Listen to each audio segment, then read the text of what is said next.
Myth number two, opening your kiln too soon when you're doing glazing causes crazing, causes cracks in the glaze. So there are multiple processes that involve you opening a kiln while it's quite hot.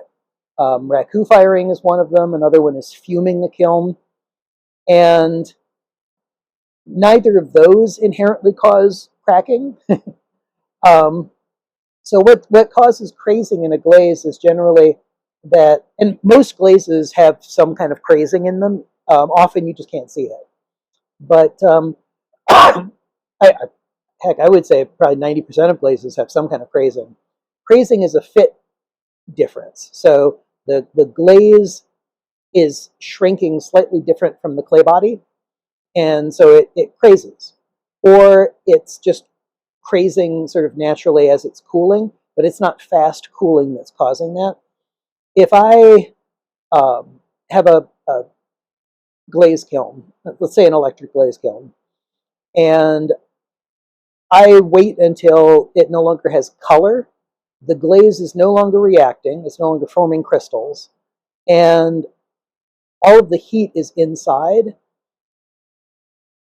you cannot pull enough cold air into a 900 degree, 800 degree kiln for it to have any measurable effect on the interior of that kiln. Unless, even if you were in a freezer, you're a deep freezer, you still couldn't pull in enough cold air to make any difference to the inside temperature of that kiln. So that's really not going to make any difference. If you have a kiln that's around 500 degrees and you crack the, the kiln or you take the peeps out, again, it's not going to make any difference. You're at oven temperature.